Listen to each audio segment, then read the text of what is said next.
Hello everyone, welcome back to my channel. అందరూ ఎలా ఉన్నారు? నేనైతే చాలా బాగున్నాను. మీరందరూ కూడా బాగుండాలని మనస్ఫూర్తిగా అయితే కోరుకుంటున్నాను. ఇట్స్ సండే వ్లాగ్ అనమాట. మార్నింగ్ అయితే వీడియో షూట్ చేయడం అయితే స్టార్ట్ చేశాను. అర్లీ మార్నింగ్ చూస్తే చాలా ప్రశాంతంగా ఉంది, ఎందుకంటే వర్షం అయితే చాలా ఎక్కువగా పడుతుంది అనమాట. ఇవాళ అయితే చాలా తొందరగా లేచాను అనమాట. ఎందుకో నార్మల్గా అయితే నేను సండే అంత తొందరగా లేవను. 7:30, 8 అయితే అవుతుంది. కానీ ఇవాళ 5:30కే మెలకు వచ్చిందనమాట.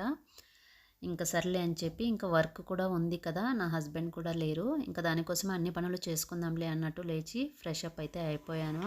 ఇంక ఇంట్లో పనులన్నీ చక్కగా చేసుకుంటూ మీకు కొన్ని విషయాలు కూడా షేర్ చేసుకుందాం అనుకుంటున్నాను. వర్కింగ్ ఉమెన్ ఎలాంటి పనులు చేసుకుంటారో, ఎలా టైంని అలాగే పనుల్ని మేనేజ్ చేసుకోవచ్చు అనే విషయాన్ని మీకు ఈ వీడియోలో అయితే షేర్ చేసుకుంటాను.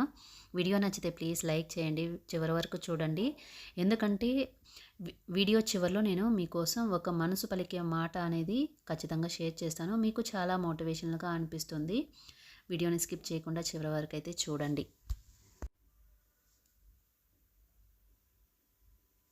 నిజం ఏంటి అంటే, మనం కష్టాలు పడకుండా ఎవరు కూడా స్ట్రాంగ్ అవ్వలేము. కష్టాలు పడకుండా మనం ఎవ్వరం కూడా ఫిజికల్గా, మెంటల్గా, ఎమోషనల్గా ఎలా అయితే బరువులు ఎత్తుతామో, మన కండలు గట్టి పడతాయో, అదేవిధంగా మన లైఫ్లో ఛాలెంజెస్ ఫేస్ చేసినప్పుడే ఇంటర్నల్గా మన మైండ్ అనేది చాలా గట్టిగా అవుతుంది.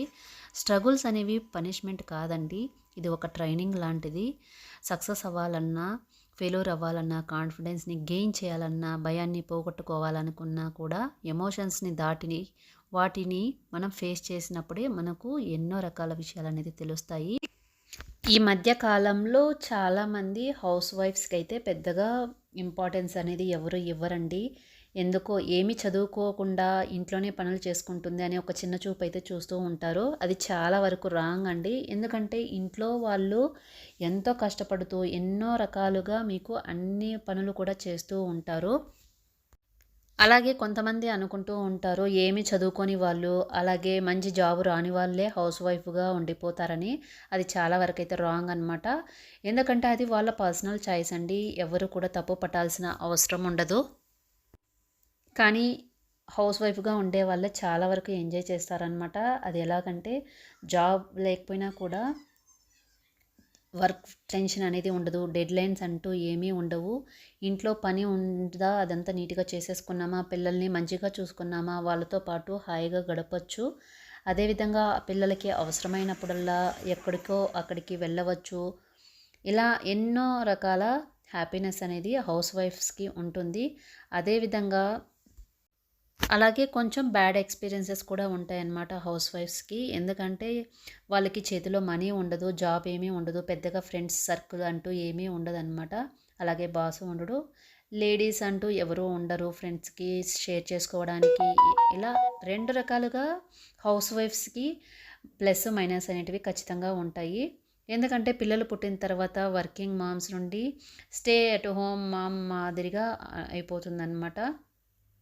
పెద్ద ప్లస్ పాయింట్ అనేది ఏమీ ఉండదు. ఎంత బాగున్నా ఒక్కోసారి సఫోకేటింగ్గా అనిపిస్తూ ఉంటుంది. ఎందుకంటే పిల్లలకి తల్లి ఎప్పుడు కావాలి, ఎప్పుడు చూసినా కొంత సమయం అనేది ఖచ్చితంగా కేటాయించాల్సి వస్తూ ఉంటుంది. హెల్త్ ప్రాబ్లమ్స్ ఉంటాయి, రిలాక్సేషన్ అనేది అసలు ఉండదు. ఈ విధంగా ఎన్నో రకాల ప్రాబ్లమ్స్ కూడా వర్కింగ్ మామ్స్ అయితే ఫేస్ చేస్తూ ఉంటారు. ఇంకొక వైపు అయితే వర్కింగ్ మామ్ అయితే చాలా అంటే చాలా ప్రాబ్లమ్స్ అయితే ఉంటాయి. ఎందుకంటే ఎన్నో రకాల పనులు, stress, deadlines, boss pressure, work pressure, mental tension, ఇలా ఎన్నో రకాల సమస్యలు అయితే ఖచ్చితంగా వర్కింగ్ మామ్స్ అయితే ఫేస్ చేస్తూ ఉంటారు. ఎందుకంటే ఇంట్లో పిల్లల్ని చూసుకోవాలి, ఇల్లంతా కూడా ఆర్గనైజ్డ్గా పెట్టుకోవాలి, క్లీనింగ్ అనేది ఉంటుంది. అలాగే చాలా వరకు షాపింగ్ ఉంటాయి, ఇంట్లో కావాల్సిన ఎక్స్పెన్సెస్, అలాగే మెంటల్గా కొన్ని టెన్షన్స్, ఇలా ప్రతి ఒక్కటి కూడా వర్కింగ్ మామ్స్ కూడా ఫేస్ చేస్తారు. కాకపోతే వర్కింగ్ మామ్స్కి డబల్ వర్క్ అయితే ఉంటుందన్నమాట. ఎందుకంటే ఆఫీస్లో వర్క్ అయితే కూడా చేసుకోవాలి, ఒక మూలను కూర్చొని ఒక బాస్ చెప్పిన పని చేసుకుంటూ, వాళ్ళకి ఎదురుగా కూర్చొని ఏదో వాళ్ళు చెప్పిన పని చేసుకుంటూ, అలా పిల్లల్ని మిస్ అయిపోతూ, వాళ్ళకి కావాల్సింది చేయలేకపోతున్నామే అనే బాధ కూడా మనసులో వర్కింగ్ మామ్స్కి అయితే ఖచ్చితంగా ఉంటుంది. ఎందుకంటే ఇలాంటి ప్రాబ్లమ్స్ నేను ఒకప్పుడు చాలా వరకు అయితే ఫేస్ చేశాను. కాకపోతే ఇప్పుడు వర్క్ ఫ్రమ్ హోమ్ కాబట్టి నాకు మరి అంత టెన్షన్గా ఉండదు. కాకపోతే మళ్ళీ ఆఫీస్కి వెళ్తే మాత్రం చాలా కష్టమవుతుందనమాట. ఎందుకంటే నేను ఒకప్పుడు ఆఫీస్కి వెళ్ళేటప్పుడు నా పిల్లల్ని డే కేర్‌లో అయితే వేశాను. ఆల్మోస్ట్ 9 మంత్స్ బేబీ ఉన్నప్పుడే పిల్లల్ని అయితే డే కేర్‌లో వేశాననమాట. అదేంటి మీ అత్త, మామ, అమ్మ వాళ్ళు లేరా అని మీరు అనుకోవచ్చు. వాళ్ళు ఉన్నారండి. కాకపోతే వాళ్ళు ఊర్లో ఉంటారు. మేమైతే సిటీలో ఉంటాము. ఎందుకంటే వాళ్ళకి ఇక్కడ ఉన్నటువంటి వెదరు అలాగే కల్చరు నచ్చదు. అలాగే వాళ్ళు ఇక్కడ ఉండడానికి కొంచెం సఫికేటెడ్‌గా ఫీల్ అవుతారు కాబట్టి వాళ్ళైతే రాలేదనమాట. ఇంకా నేను పెద్దగా వాళ్ళని కూడా ఫోర్స్ చేయలేదు. సో, ఇంకా నేను 9 మంత్స్‌కి మా పిల్లలనైతే డే కేర్‌లో వేసి ఎర్లీ మార్నింగే లేచి ఆఫీస్‌కి వెళ్ళేదాన్ని. ఇక నా హస్బెండ్ వాళ్ళని రెడీ చేసి అతను కూడా ఆఫీస్‌కి వెళ్ళేవాడనమాట. చాలా పాపం చాలా ప్రాబ్లమ్స్ అయితే ఫేస్ చేశాడు నా వల్ల. ఎందుకంటే నేను ఆఫీసు మానేయమని చాలా సార్లు అయితే ప్రెజర్ చేశాడు. ఎందుకంటే బెంగుళూరులో ఇద్దరు జాబ్ చేస్తేనే మనం సర్వైవ్ అవ్వడానికి చాలా కష్టం అవుతుంది. అలాంటిది ఒకరు జాబ్ చేసి ఇంకొకరు మానేసి ఇంట్లో కూర్చోవడం అంటే చాలా కష్టం కదా! నాకైతే అది అసలు ఇష్టం లేదు. సో, దానికోసమే మేము అలా ప్లాన్ చేసాము. ఇంకా నాకు ఈ కరోనా వచ్చి చాలా వరకు అయితే హెల్ప్ చేసిందనమాట. ఎందుకంటే వర్క్ ఫ్రమ్ హోమ్ అయితే వచ్చింది. ఆల్మోస్ట్ 5 ఇయర్స్ 6 ఇయర్స్ నియర్‌గా అవుతూ ఉంది. నాకైతే ఇంకా ఇప్పటికీ కూడా వర్క్ ఫ్రమ్ హోమే అనమాట. నేను ఆఫీస్ వర్క్ అలాగే ఇంట్లో పని అన్నీ కూడా చక్కగా చేసుకోగలుగుతున్నాను. ఇదంతా దేవుడి దయ అని నేను ఒక్కొక్కసారి ఫీల్ అవుతూ ఉంటాను. ఎందుకంటే నా పిల్లలకి నేను ఎన్నో చేయలేకపోయాను చిన్నగా ఉన్నప్పుడు. అట్లీస్ట్ ఈ విధంగా నాకు టైం అయితే దొరికిందని ఒక్కొక్కసారి ఫీల్ అవుతూ ఉంటానన్నమాట. ఈరోజు కొద్దిగా గ్రాసరీ అలాగే పిల్లలకి స్నాక్ అయితే అయిపోయాయి. ఫ్రూట్స్ కూడా లేవు. స్నాక్స్ బాక్స్ అన్నీ కూడా కావాలి కాబట్టి నేను వీటన్నిటినీ కూడా బ్లింకిట్లో అయితే ఆర్డర్ చేశాను. అవైతే డెలివరీ ఇచ్చారనమాట. వాటన్నిటినీ కూడా ఆర్గనైజ్ అయితే చేసుకుంటున్నా. మనం బిస్కెట్స్ అన్నిటినీ కూడా ఒక బాక్స్లో వేసుకోవడం వల్ల చాలా యూస్ఫుల్గా ఉంటుంది. ఎందుకంటే మనం 4 to 5 వెరైటీస్ అయితే తీసుకుంటే ఒక బాక్స్లోకి అయితే అవి వేసుకున్నాం అనుకోండి, పిల్లలకు ఏది కావాలో అవి వాళ్ళే తీసుకొని తింటారు. అలా కాకుండా ప్యాకెటే ఇచ్చామనుకోండి, వాటిని అన్నింటినీ కూడా సగం తినేసి సగం అయితే వేస్ట్ చేస్తారు. అలా ఫుడ్ వేస్ట్ చేయడం నాకు అస్సలు ఇష్టం ఉండదు. ఇక నేను వర్క్ అయితే చేస్తూ ఉన్నాను. ఇవన్నీ ఆర్గనైజ్ చేస్తుంటే ఇక మా బుడ్డది వచ్చి నేను కూడా చేస్తానని చెప్పి అది కూడా వచ్చి హెల్ప్ చేస్తుందన్నమాట. ఇది చాలా వరకు నాకు కొన్ని చిన్న చిన్న పనులు అయితే హెల్ప్ చేస్తుంది. నాకు కూడా చాలా మంచిగా అనిపిస్తుంది. ఎందుకంటే చిన్న చిన్న పనులు నేర్చుకుంటే కొంచెం పెద్దయ్యాక ఇంకొంచెం పెద్ద పనులు చేయిస్తుందిలే అన్నట్టు నా ఫీలింగు. దానికేమో ఇలా చేయడం చాలా ఇష్టం. కాకపోతే ఒక్కొక్కసారి అన్నీ తోసేస్తూ ఉంటుంది. దాన్ని నేను మళ్ళీ క్లీన్ చేసుకోవాల్సి వస్తుంది. అందుకోసమే నేను ఎక్కువగా దానికి పనులు చెప్పనన్నమాట. ఇక నేను అన్నీ ఫ్రూట్స్, బిస్కెట్స్ అన్నీ కూడా అరేంజ్ చేసేసుకున్నాను. ఈ బాక్స్ అయితే ఫ్రూట్స్ అన్నిటినీ ఒక ఆల్మోస్ట్ 3 to 4 కేజీస్ అయితే దీంట్లో సరిపోతాయి. ఈ కంటైనర్స్ మాత్రం నాకు భలే యూజ్ అవుతున్నాయండి ఫ్రిడ్జ్‌లో. ఇక ఈ జామకాయలు అయితే మా ఆయన ఊరు నుంచి అయితే తీసుకొచ్చారు. వాటిని అన్నింటినీ కూడా ఫ్రిడ్జ్‌లో పెట్టుకుంటున్నా. ఎందుకంటే ఇవి ఎక్కువగా ఉన్నాయి.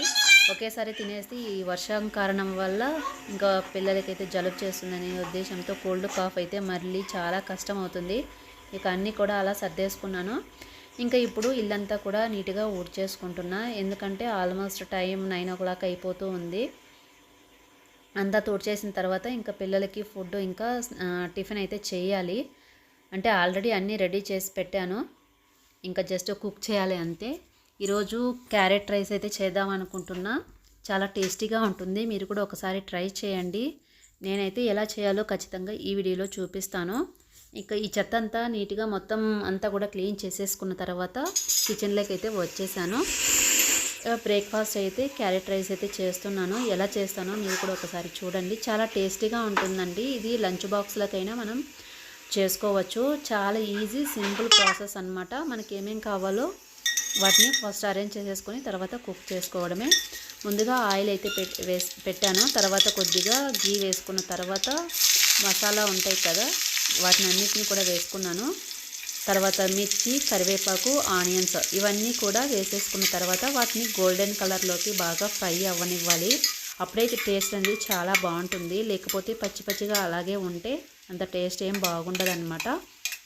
ఇంకా క్యారెట్ అంతా కూడా తురిమేసుకొని అది కూడా వేసుకున్నాను.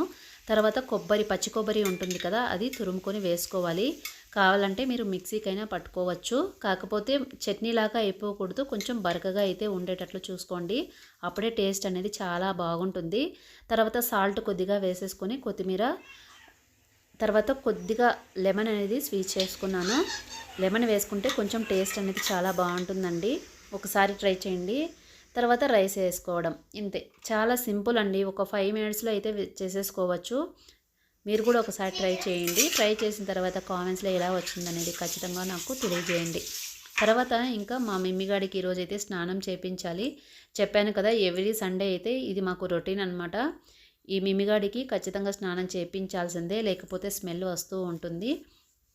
ఎందుకంటే ఈ మధ్య ఇది పనికిరానివన్నీ తినేస్తూ ఉందన్నమాట. దానివల్ల వామిటింగ్ చేస్తూ ఉంది. వామిటింగ్ చేసిందంతా బాడీకి అంతా రుద్దేసుకుంటుంది. దానివల్ల స్మెల్ అయితే వచ్చేస్తూ ఉంది. చాలా అమాయకంగా భలే నాటకాలు చేస్తుందన్నమాట ఇది.